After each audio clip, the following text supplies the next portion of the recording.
मराठा। इतिहास के वो महान योद्धा जिन्होंने दुनिया को दिखा दिया कि एक आदर्श राज्य और एक आदर्श राजा कैसा होता है।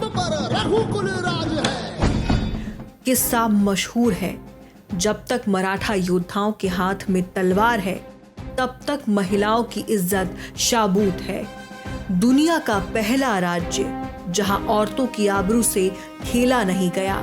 दुनिया ने पहली बार देखा कि जब दुश्मन इलाके में नहीं होते तब दुश्मनों से लोहा लेने वाले मराठा योद्धा खेतों में किसान बनकर हल चलाते हैं, और अगर दुश्मन दिख जाए तो वही हल उस दुश्मन के सीने में गाड़ देते हैं।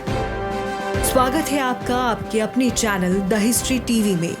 मैं चित्रा आज आपको सुनाने जा रही हूँ मराठा इतिहास की गौरव गाथा, जिसमें छुपी है कहानी मराठा साम्राज्य के उन योद्धाओं की जिन्होंने पानीपत के तीसरे युद्ध के घाव भर दिए और मराठा साम्राज्य को एक बार फिर से जीवित कर दिया। अब्दाली को क्या लगा, कुछ मराठा योद्धा शहीद हो गए तो मतलब मराठा साम्राज्य खत्म हो गया। शायद अब्दाली भूल गया था कि मराठा साम्राज्य तलवार की नोक पर नहीं बल्कि छत्रपति शिवाजी महाराज के आदर्श और मजबूत इरादों पर बना है। शायद अब्दाली वो भी भूल गया था जो मरते वक्त महापराक्रमी दत्ताजी शिंदे ने कहा था, बचेंगे तो और भी लड़ेंगे। और यही हुआ। मात्र 10 साल में मराठा साम्राज्य के सिर्फ 3 सरदारों ने वो कर दिखाया जिसकी वजह से अफगान क्या पड़ोसी राज्यों ने भी कभी मराठाओं पर आक्रमण नहीं किया। हालात ऐसे बने कि दिल्ली की गद्दी पर कौन बैठेगा ये भी मराठा तय करने लगे। जिन लोगों ने महापराक्रमी दत्ताजी शिंदे की जान ली थी, उन रोहिल्लाओं को उनके ही राज्य में घुस के इस तरह बर्बाद कर दिया कि रोहिल्ला खंड हिंदुस्तान के नक्शे से गायब हो गया।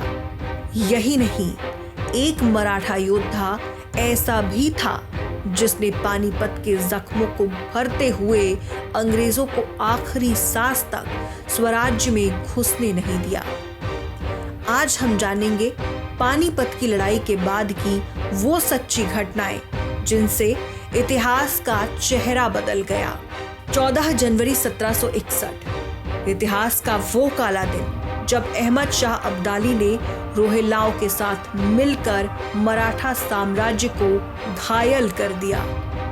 करीब करीब 50,000 मराठा योद्धाओं को वीर गति प्राप्त हुई और असंख्य नागरिकों की हत्या कर दी गई। एक दिन में इतने सारे लोगों की जान जाते हुए इतिहास ने पहली बार देखा। पर पानीपत के इस तीसरे युद्ध के बाद 3 मराठा योद्धाओं का उदय हुआ। साहस, पराक्रम और शौर्य दिखाते हुए एक योद्धा ने उत्तर भारत पर फिर से भगवा फड़काया।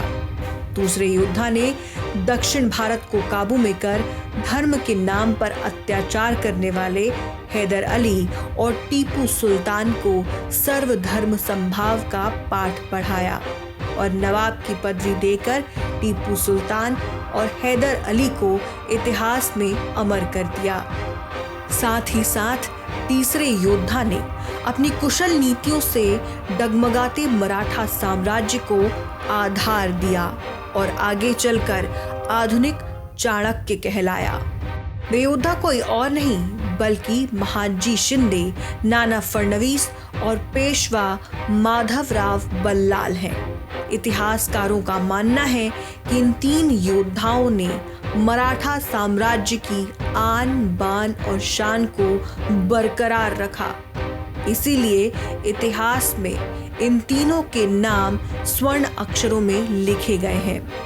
1761 से 1763 के बीच मराठा साम्राज्य के लिए राजनीतिक उथल-पुथल का दौर था।